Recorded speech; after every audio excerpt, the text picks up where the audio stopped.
Dave Ridley here, reporting in with a general update on news of interest to New Hampshire liberty lovers. It's November 10th, 2007, and this is the Ridley Report. She's free. 50-year-old Winchester resident Lauren Canario out of jail after spending almost 40 days in the clink for refusing to show a driver's license. Canario, who believes you should not have to have permission from the government to travel, suffered arrest by Milford police officers on October 3rd. Officers claimed they had clocked her at 72 miles an hour in a 55-mile-an-hour zone. When she refused to speak to them or show papers, she was thrown in jail. The arrest was videotaped, sort of, by her husband, who, of course, it was too dark for him to actually show the arrest itself, but he did get some video of the officers. Canario is shown here in a 2006 protest against eminent domain abuse. She originally refused to be arraigned, or at least declined to walk into the courtroom to be arraigned. But news coverage of her situation prompted a New Hampshire public defender to step forward. Lauren says the public defender talked her into agreeing to a trial, which she had initially refused to agree to, by offering to make an Article 10 defense.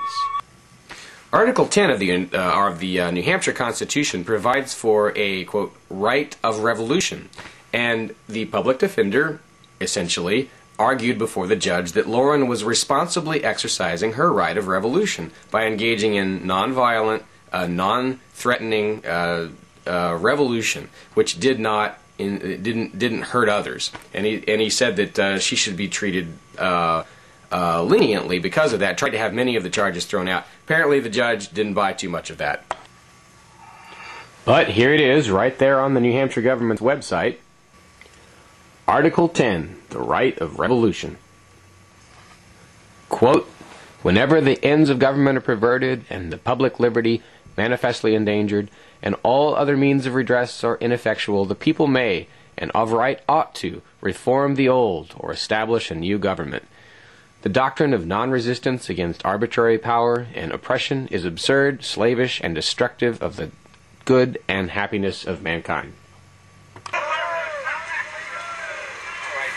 Lauren's incarceration triggered at least 6 demonstrations in front of the Valley Street Jail of Manchester, where she was being held. These here chanting, "Free Lauren." Eventually, Judge Martha Crocker found Lauren guilty on almost all charges and sentenced her to time served. In other news, Keene resident Julia Miranda has lost her first bid for Keene City Council. Miranda is a market anarchist who moved to Keene in 2006. Julia managed to get only 23% of the vote, but as of last month, she had only spent about $60. And her run made national headlines when the New Hampshire Attorney General's office threatened her with arrest because she promised to return her government salary, if any, to taxpayers. We're trying to catch up with it now. In other news, presidential candidate Ron Paul has been in New Hampshire this week, and he just spoke at the University of New Hampshire in Durham on November 9th. This is actually a file video of Irina Goddard entering Dr. Paul in Manchester a couple months ago. But the news here would be that one key Ron Paul activist is calling for Dr. Paul to get an RV. The activist says that he thinks Dr. Paul is not getting enough sleep and is not at his best in speeches when he doesn't have enough sleep. On this beautiful New Hampshire autumn day.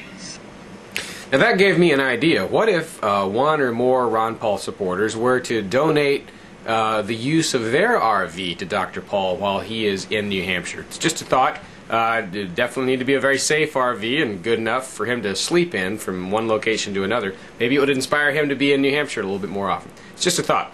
Anyway, that's about all I have to bring you for an update this week. Maybe I'll bring some more information in the next couple days. There are a couple stories I'm following that I probably could do stories about pretty soon. Anyway, this is Dave Ridley for the Ridley Report, signing off. By the way, this edition of the Ridley Report is brought to you by Seiko, CAI. They're a company that does collections a whole new way. They know that not only do you want your money back, you want to keep your customers. Seiko, CAI. They collect with respect.